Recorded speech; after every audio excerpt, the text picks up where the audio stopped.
mais aussi devant toutes les promesses que Dieu a pour nous dans cette nouvelle année. Ces promesses, avec la certitude, comme le frère le mentionnait, Dieu n'a pas perdu le contrôle. Nous avons un bon berger qui veille sur chacun de nous. Et la parole de Dieu nous dit, « Il ne dort ni ne sommeille, celui qui garde Israël », dans le psaume 121. Et c'est la même chose pour l'Église. « Il ne dort ni ne sommeille, celui qui garde l'Église, son bien le plus précieux ». Depuis justement le début de la pandémie, puis la fermeture totale ou partielle, 10 personnes, 25 personnes de nos lieux de culte, je réfléchis et mon cœur est souvent triste, affligé à la notion de l'Église et à la notion de tout l'impact des mesures sanitaires sur les croyants, sur leur santé spirituelle. Le fait de limiter les rassemblements de prière, d'adoration, comme disait Benoît, avoir la difficulté à partager la table du Seigneur, bien ça l'affecte. Ça l'affecte notre vision de l'Église. Ça l'affecte notre motivation.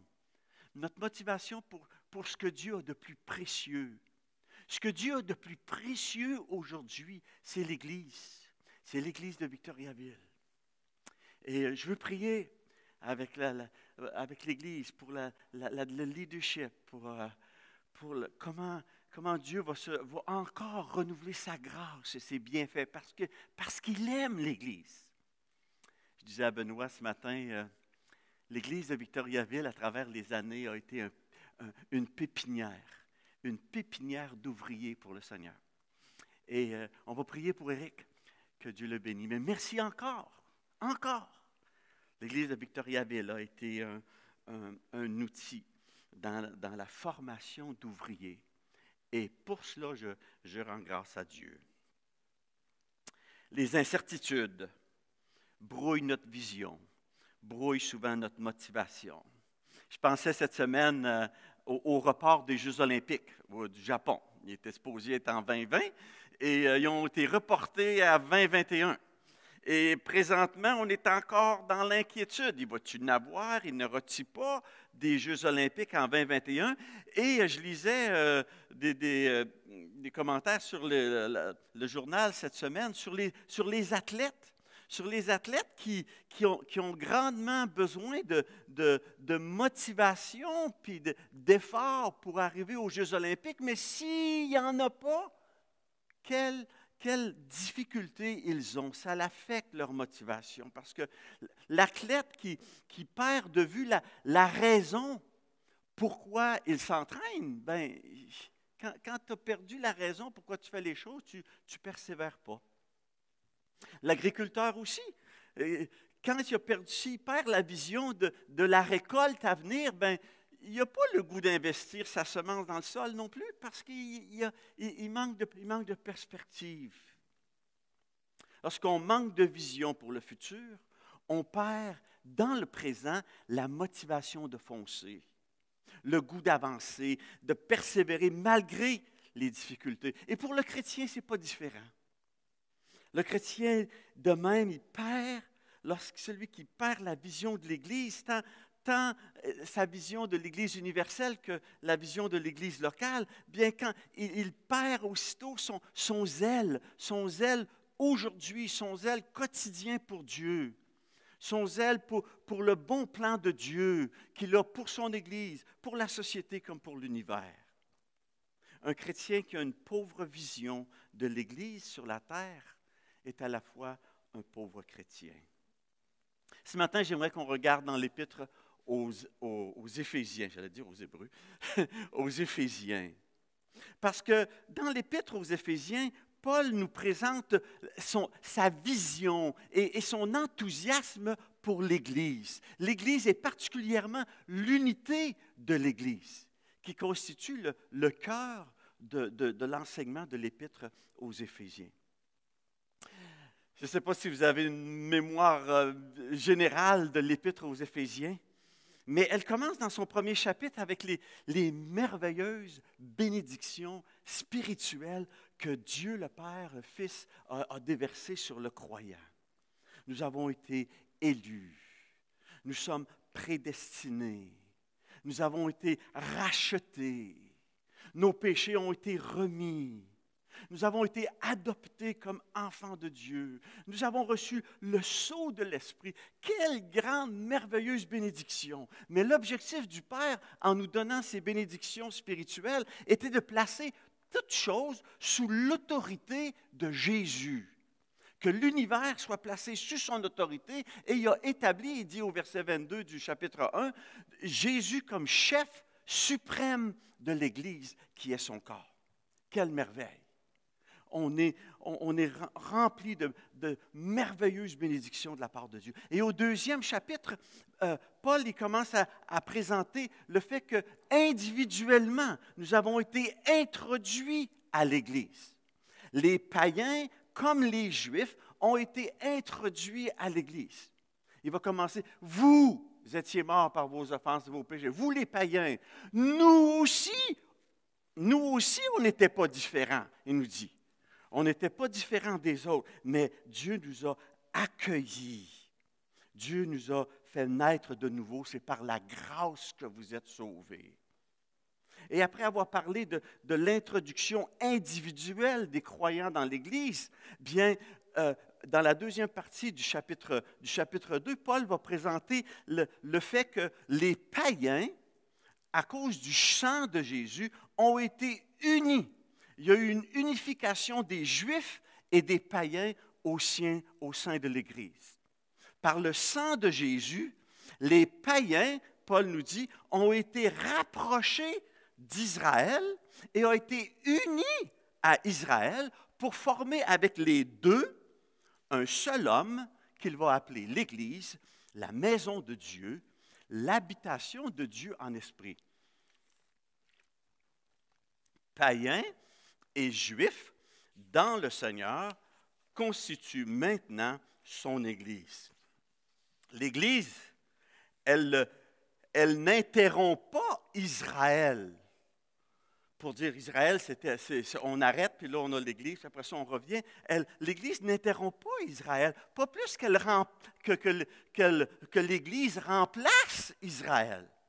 Les païens ont été approchés d'Israël pour participer avec eux à la mission de Dieu. L'Église, en fait, elle extensionne Israël. Et l'Église, elle constitue désormais le peuple de Dieu, la maison de Dieu. Les païens convertis, le texte nous dit dans le chapitre 3, verset 6, ils sont devenus héritiers avec Israël. Ils sont devenus participants des promesses sotériologiques que Dieu avait données à Israël, les promesses de salut. J'aime bien 3.6, on va arriver sur le sujet de ce matin, mais 3.6, il dit, ce mystère, c'est que les païens sont co-héritiers, forment un même corps et participent à la même promesse en Jésus-Christ par l'Évangile. Dans le texte grec, Paul il emploie un préfixe sur chacun de ces mots-là. Il emploie le préfixe sun qui veut dire avec. Ça ne paraît pas tellement clair en français, mais il dit co-héritier. En réalité, il a écrit héritier avec. Les païens ont été héritiers avec Israël. Ils forment un corps avec Israël et ils participent à la même promesse avec Israël. Alors, ils sont unis à Israël, ils extensionnent Israël sans pour autant annuler les promesses ethniques, les promesses nationales que Dieu a données à Israël. Et dans le 3e chapitre, Paul, ayant parlé de l'Église, l'introduction individuelle, l'introduction collective des païens et des Juifs, il veut prier pour l'Église. Et il débute le 3e chapitre en voulant prier. À cause de cela, il dit, « Moi, Paul, le prisonnier de Christ pour vous païens. » Et là, il a employé le mot païen. Fait que là, il vient encore clarifier la notion de païen et de juif. Et il arrête un peu, puis après ça, il recommence au verset 14. Et il va dire, bien, à cause de cela, je fléchis les genoux devant le Père, et il va présenter ses requêtes, sa prière pour l'Église, dans les versets 14 à 21. Il va présenter 3 requêtes pour la vision que le peuple de Dieu doit avoir de l'Église, pour l'enthousiasme qu'il doit avoir, que le peuple de Dieu doit avoir pour l'Église, tant l'Église qui était autour d'Éphèse que l'Église d'aujourd'hui. Et la raison du message ce matin, ma prière ce matin, c'est que ces 3 requêtes de l'apôtre Paul puissent susciter en nous une vision renouvelée de l'Église, et un enthousiasme qui devient contagieux pour l'Église locale comme pour l'Église universelle. Alors, je vais lire dans Éphésiens chapitre 3, les versets 14 à 21. Oh, c'est par ici, comme ça. Et voilà, on va prier d'abord. Seigneur, on se place devant toi ce matin encore une fois pour te dire merci de l'accès que nous avons auprès de toi. Merci des bénédictions spirituelles que tu as déversées envers nous. Et merci parce que tu construis ton Église. Au sein des incertitudes, au sein des difficultés, tu n'abandonnes pas ton Église, tu la construis. Et Seigneur, notre Dieu, je veux te prier ce matin que tu nous donnes cette vision renouvelée de l'Église. Cette vision enthousiaste de l'Église que Paul avait. Oh Seigneur, donne-nous la grâce de contempler ton plan pour l'Église, afin que nous puissions être joyeux et heureux de s'engager pleinement dans l'œuvre que tu as présentée pour elle. Seigneur, bénis ta parole ce matin. C'est ma prière au nom de Jésus. Amen. Alors, Éphésiens chapitre 3, le verset 1 d'abord. À cause de cela, moi, Paul, le prisonnier de Christ, pour vous, païens, et là je saute au verset 14, à cause de cela, je fléchis les genoux devant le Père, de qui toute famille dans les cieux et sur la terre tire son nom. OK. Première requête. Afin qu'il vous donne, selon la richesse de sa gloire, d'être puissamment fortifié par son esprit dans l'homme intérieur, en sorte que Christ habite dans vos cœurs par la foi, étant enraciné et fondé dans l'amour. Oups! Deuxième requête. Afin que vous puissiez comprendre avec tous les saints quelle est la largeur, la longueur, la profondeur et la hauteur, et connaître l'amour de Christ qui surpasse toute connaissance. Et troisième requête, en sorte que, ou afin que vous soyez remplis jusqu'à toute la plénitude de Dieu.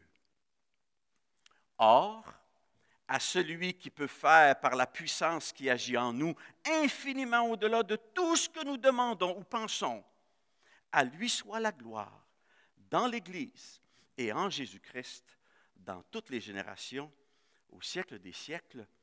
Amen. Paul présente 3 requêtes. Puissamment fortifié par l'Esprit, saisir toutes les dimensions de l'amour de Dieu, être rempli de toute la plénitude de Dieu. Paul, dans ces circonstances, au moment où il écrit ça, il n'a pas la vie facile, là. Paul, il n'a pas seulement les yeux fixés dans le ciel et avoir les bénédictions, puis on est assis dans les lieux célestes, mais il a aussi les pieds bien à terre. En fait, il est plus qu'à terre, ils sont probablement attachés avec des chaînes, parce qu'il dit « Je suis le prisonnier de Christ pour vous païens ». Il est à Rome et il est en prison. Et il comprend très bien que les vivants, que les chrétiens qui vivent encore sur la terre ont leur lot de circonstances adverses. Tout comme ces chrétiens-là, on vit encore avec notre lot de difficultés. On n'est pas encore arrivé au ciel. Puis la vie chrétienne, elle est encore souvent loin d'être sans embûches ou sans situation d'incertitude ou d'ambiguïté ou de situations très contraignantes. Paul, il n'a pas juste les yeux au ciel, il comprend très bien notre situation ici-bas et il participe lui-même à ces difficultés d'ici-bas. Alors, malgré ça, il va encourager les chrétiens d'origine païenne à ne pas lâcher, à ne pas s'inquiéter. Au verset 13, il dit, « Aussi, je vous demande de ne pas perdre courage à cause de mes tribulations pour vous. Elles sont votre gloire. Lâchez pas les païens, il dit, et perdez pas courage en ce qui me concerne. Mes difficultés contribuent à la gloire des païens. » Paul il dit, « Je suis là où je suis, par la grâce de Dieu, et je fais ce que Dieu m'a appelé à faire, d'être ministre de l'Évangile pour les païens. » Même dans des situations où il n'y a pas de liberté, même dans la situation où ce n'était pas facile. Et Paul il dit, « Je plie le genou. Je plie le genou devant le Père. » Il va courber son cœur. Il va courber sa personne devant le Père. Il dit, qui est à l'origine, il dit, je fléchis les genoux devant le Père, duquel tire son nom toute famille. Paul, il est en train de jouer avec les mots un peu. Et le mot Père, c'est le mot patera en grec, et famille, patria. Patera, patria. Il dit, je fléchis les genoux devant le patera, de qui toute patria tire son nom. Il courbe son cœur et en se tournant vers Dieu qui est à l'origine de toute famille de croyants, les familles passées, les familles présentes, qui doivent leur existence au Père et qui doivent aussi leur salut au Père. Et les païens, cette famille différente des Juifs, les païens font partie de ces familles-là avec lesquelles Paul rend grâce. Ils font partie de cette promesse que Dieu avait faite dans le passé à Abraham. Genèse chapitre 12, où il avait promis un peuple, un pays et une postérité. Toutes les familles de la terre seront bénies en toi, il avait promis à Abraham. Béni soit le Dieu, le Père, de qui toutes les familles de la terre tirent leur existence et leur salut. Paul plie le genou devant le Père. Souvent, nos prières à nous sont faites debout. Et c'était la coutume normale de prier debout. Mais la notion de plier les genoux exprime la notion de soumission, de hommage. Et je dois dire que prier à genoux, ce n'était pas exclu non plus du Nouveau Testament. La Bible nous dit par exemple de Jésus, quand il était à Gethsémani, il s'est mis à genoux et il a prié. Il nous parle de Paul quand il était à Milet, puis il a rencontré les anciens autour d'Éphèse. Et après sa rencontre, il a été à la grève, il s'est mis à genoux et il a prié. Prier se fait aussi à genoux. Mais c'est d'abord une reconnaissance de la soumission, de notre hommage à Jésus. Et la Bible dit qu'un jour, tout genou fléchira devant le Seigneur. Alors Paul fléchit le genou. Il s'adresse au Père qui a suscité existence et salut à toutes les familles de la terre, aux païens qui sont venus intégrer l'Église. Et il a 3 requêtes. Sa première, qui est au verset 16 et 17. Il prie le Père afin qu'il vous donne, selon la richesse de sa gloire, d'être puissamment fortifié par son esprit dans l'homme intérieur. Il prie pour que la puissance de l'esprit soit active et puissante dans la vie personnelle de chaque croyant. Paul prie que l'esprit agisse avec puissance dans le cœur régénéré du croyant. Il prie que ce soit l'esprit qui nous fortifie parce que par nos propres efforts, on n'est pas capable. On est insuffisant à accomplir la volonté de Dieu. Même si on la connaît, la volonté de Dieu, même si on voudrait la faire, la volonté de Dieu, nous avons besoin d'être puissamment fortifiés par l'Esprit de Dieu pour faire la volonté de Dieu. On a besoin de l'Esprit de Dieu pour passer du savoir au vouloir et au pouvoir de faire les choses. Paul dit, j'ai la volonté, mais non le pouvoir de faire le bien. Alors Paul prie que nous soyons puissamment fortifiés dans l'homme intérieur. Notre homme intérieur qui se renouvelle de jour en jour, Paul dit dans 2 Corinthiens chapitre 4, verset 16. Il dit, lors même que notre homme extérieur se détruit, je comprends bien ça, là, quotidiennement, notre santé, l'âge fait que notre homme extérieur se détériore.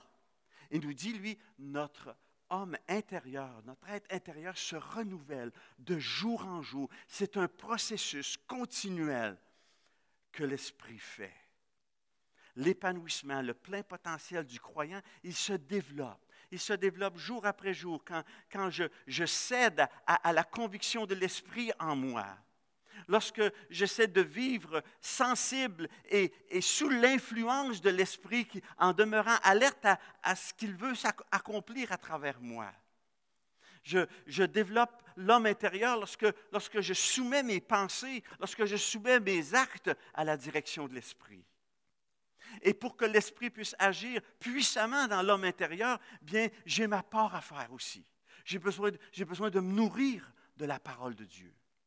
J'ai besoin de confesser mes péchés quand je sais qu'il y a un nuage qui s'établit entre l'Esprit de Dieu qui veut convaincre mon cœur et mes actions qui ne le plaisent pas. J'ai besoin de me repentir, de confesser mon péché.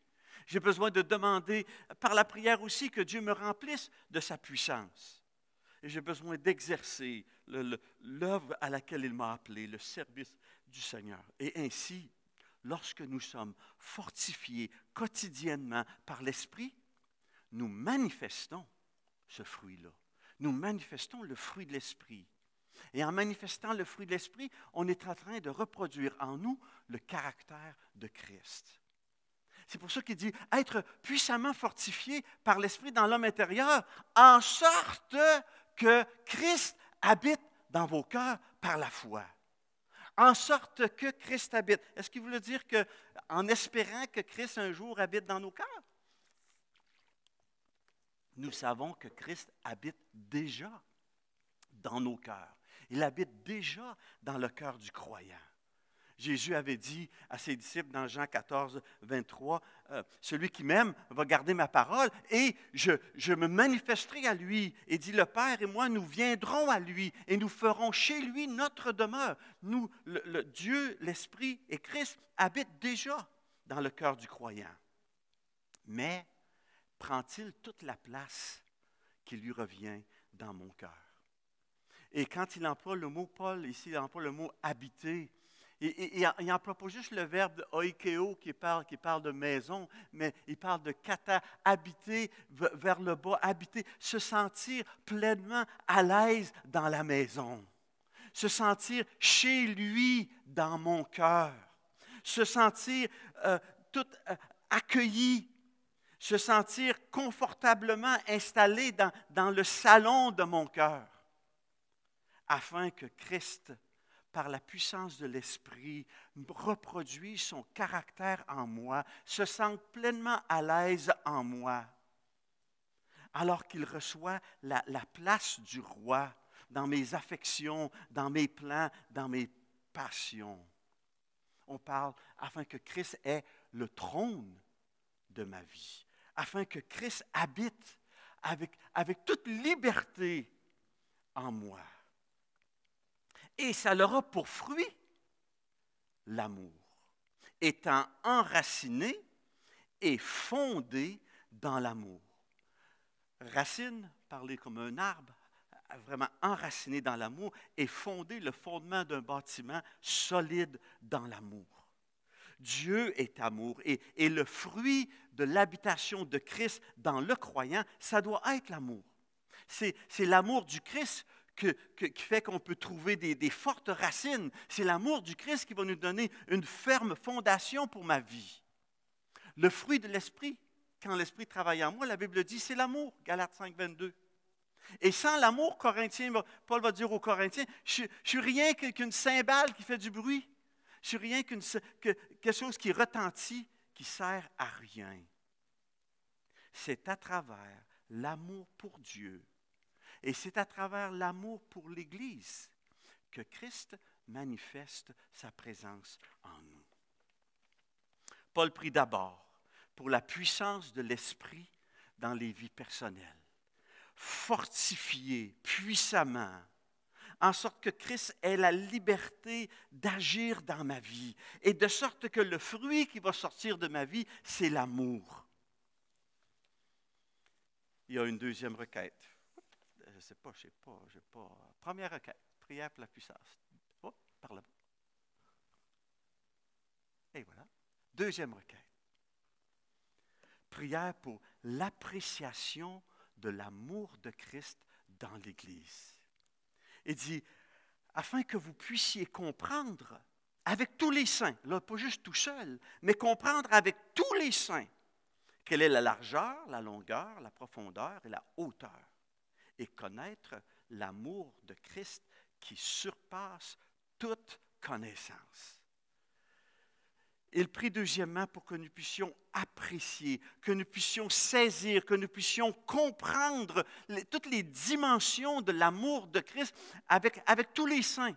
Pas seulement dans ma vie personnelle, mais au sein de l'Église locale, avec tous les saints. Il va passer de la dimension personnelle à la dimension collective de l'amour de Christ dans le corps de Christ. Il prie que l'Église puisse saisir, que l'Église puisse embrasser, que l'Église puisse apprécier, qu'elle puisse partager ensuite l'amour de Christ dans la communauté chrétienne. J'aime la traduction dans le NIV en anglais. Il nous dit « the power to grasp », la capacité d'attraper, d'apprécier, de saisir l'amour de Christ. Saisir dans l'Église toutes les dimensions de l'amour de Christ. Apprécier un amour qui n'a pas de limite. C'est pour ça qu'il parle de longueur, largeur, hauteur, profondeur. Il n'y a pas de limite et j'ai besoin nous avons besoin de saisir pour nous cet amour de Dieu pour l'Église. Les limites sont insondables de cet amour-là. Cet amour-là, il nous est dit, il est plus large que l'univers. Il est plus long que l'éternité. Il est assez profond pour retirer de la fosse de destruction un indigent et de le sortir de sa dégradation, de son péché, puis de l'élever plus haut que les cieux. Le faire asseoir dans les lieux célestes en Christ. Il y a un chant qui tournait dans mon cœur cette semaine en parlant de ça. Peut-être un chant que mon frère m'a mentionné, que vous l'aviez appris à un moment donné. Merveilleux amour, amour de Dieu pour moi. Merveilleux amour de Jésus sur la croix. Aussi vaste qu'un océan, profond comme les mers, au plus haut que l'azur des cieux, est son amour. Merveilleux amour, large, long, profond, au plus haut que l'azur des cieux, est son amour. Il y a un papa qui racontait à sa fille comment Jésus l'aimait. Et sa fille demande à son papa, mais comment c'est grand ça, l'amour de Jésus pour moi? Et son papa de dire, bien, c'est grand comme ça. Oh non, c'est grand comme ça. Non, c'est grand comme ça. Non, c'est grand comme ça. Et il montre la croix. Merveilleux amour, amour de Dieu pour moi, amour de Christ à la croix. Il n'y a pas de plus grand amour que l'amour de Christ manifesté à la croix. Et le désir de Paul, c'est que nous puissions connaître, apprécier, saisir ce type d'amour, cette grandeur d'amour, cet amour qui transcende toute connaissance. Connaître l'amour de Christ qui dépasse toute connaissance. Connaître ce qui dépasse toute connaissance. C'est sans limite. Et ce privilège-là, il est accordé à ceux qui ont connu l'amour de Christ à la croix d'abord. C'est un privilège que seuls les enfants de Dieu peuvent apprécier de plus en plus pleinement et de pouvoir le partager. Et vivre la pleine influence de l'amour de Christ dans ma vie, mais alors ça va se manifester dans la communauté chrétienne. Jésus disait, c'est à l'amour que vous aurez les uns pour les autres que tous vont connaître que vous êtes des chrétiens. L'Église locale, c'est l'endroit principal pour expérimenter cet amour de Dieu-là, pour développer cet amour de Dieu-là, et être capable ensuite de l'exporter dans le monde. Alors, la prière de Paul, comme la nôtre, c'est qu'on puisse étirer nos dimensions de l'amour, de aimer plus large, de aimer plus longtemps, de aimer plus profondément. Paul, dans sa première requête, prie que l'Esprit nous fortifie. Dans sa deuxième requête, il prie qu'on puisse apprécier et saisir l'amour de Christ. Et dans sa troisième requête, elle est encore plus invraisemblable, encore plus extrême. Il prie que nous soyons pleins de la plénitude de Dieu, que nous soyons remplis de toute la plénitude de Dieu.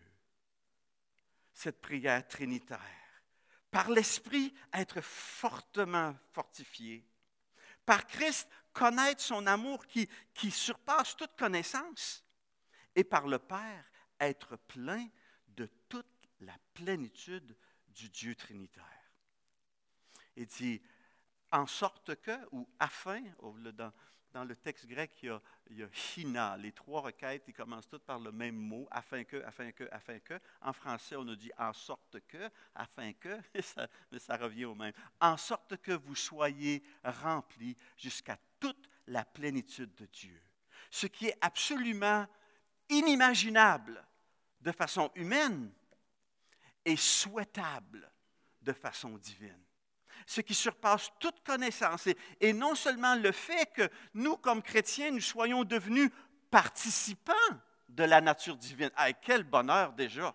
Nous sommes les enfants de Dieu parce que nous avons reçu l'Esprit de Dieu, parce que Christ habite en nous. Nous sommes devenus des participants de la nature divine. Mais la prière de Paul, ce n'est pas que nous soyons participants de la nature divine. C'est pas assez pour lui, ça. Il prie que nous soyons pleinement remplis de la plénitude de Dieu. Et il va dire un peu plus tard que les ouvriers sont pour le perfectionnement des saints, afin que les saints grandissent jusqu'à la mesure de la stature parfaite de Christ. Ce n'est pas juste, le bonheur d'être participant de la nature divine, mais c'est de grandir jusqu'à la stature parfaite de Christ. Bien entendu, on est bien conscient que nous sommes des humains puis on n'est pas Dieu. Il y a une différence entre Dieu et les hommes. En Dieu, il y a des attributs divins qui ne sont pas communicables. Dieu est esprit, on ne l'est pas. Dieu est éternel, on ne l'est pas. Dieu est infini, Dieu est immuable. Et il y a de ces attributs qui sont non communicables à l'être humain, mais par contre, il y a d'autres attributs qui sont communicables à l'être humain et qui ont été manifestés par le Christ incarné, par Jésus qui est devenu homme, comme l'amour qui nous appelle à connaître les limites, comme la douceur, comme la sainteté, comme la justice, la bonté, la compassion. Ça, c'est ce que Dieu veut remplir les croyants de tous ces attributs-là, jusqu'à la plénitude de Christ. Paul va dire aux Colossiens, vous avez tout pleinement en Christ.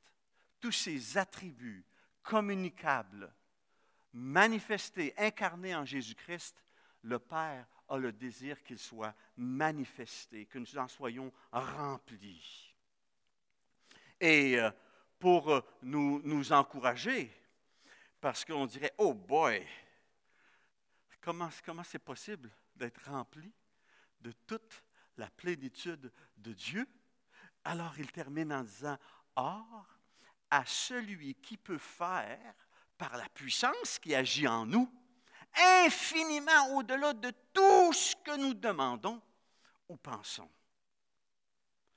Dieu a fait la promesse.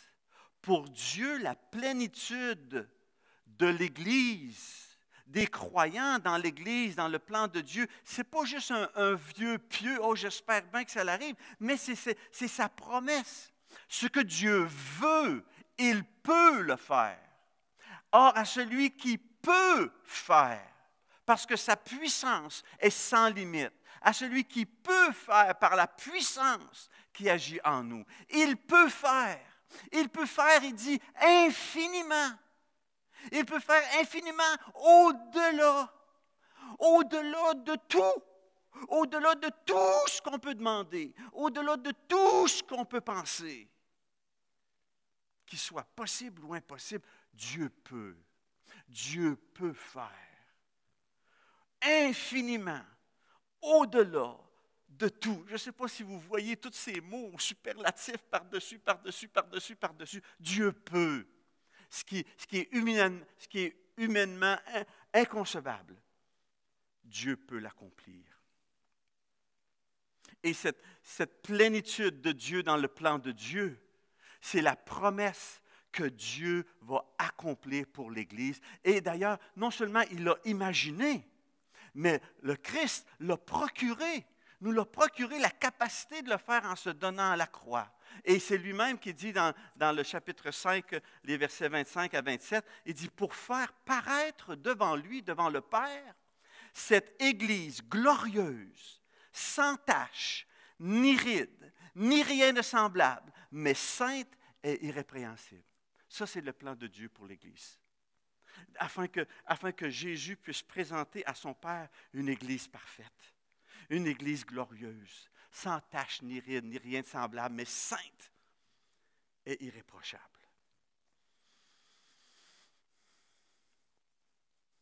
Est-ce que nous avons cette vision enthousiaste de l'Église? Enthousiaste face à la puissance disponible par l'Esprit de Dieu qui nous équipe, qui nous fortifie, qui nous transforme à l'image de son Fils?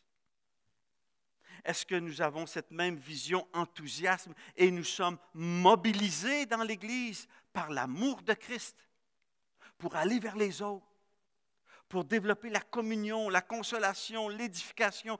Et comme c'est plus difficile présentement à cause de ces fermetures de lieux de culte et de la distanciation, pas juste de 2 mètres, ça nous distance tellement loin. Oui, c'est plus difficile, mais nous devons avoir cette vision enthousiaste d'être mobilisés par l'amour de Christ pour aller vers les autres, tant pour la consolation que pour l'édification dans la communauté chrétienne. Et est-ce qu'on a encore cette même vision enthousiaste pour l'Église en étant confiant que ce que Dieu a commencé, il va le réaliser? Nous devons être confiants dans la promesse de Dieu qui dit « Je bâtirai mon Église », dans la promesse de Jésus-Christ qui va présenter cette Église sans tache, sans ride, sans rien de semblable, mais sainte et irréprochable. On se doit d'être confiant dans la promesse d'un Dieu qui est capable de réaliser ses promesses. Et évidemment, pourquoi? Ben, que ce soit pour la gloire de Dieu. Il nous dit au verset 21, « À lui soit la gloire. » Dans l'Église, pas juste au ciel, mais à lui soit la gloire dans l'Église et en Jésus-Christ, dans toutes les générations, et ça inclut la nôtre, au siècle des siècles. Amen. Oh Seigneur Dieu, donne-nous d'élever nos regards vers toi. Donne-nous d'élever nos regards vers toi pour comprendre, accueillir, accepter que tu n'as pas perdu le contrôle avec ton Église. Tu l'aimes. Jésus a donné sa vie pour elle et tu as un plan pour elle. Seigneur Dieu, donne-nous d'être puissamment fortifiés par ton esprit. Donne à Christ la possibilité de vivre confortablement dans nos cœurs afin qu'on puisse manifester son amour. Et Seigneur Dieu, remplis-nous. Remplis-nous de toi. Nous avons soif de toi. Nous avons besoin de toi.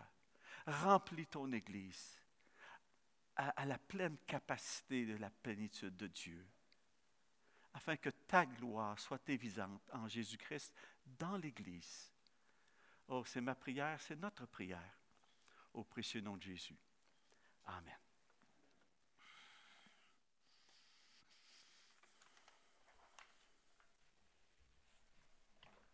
Que Dieu bénisse son Église.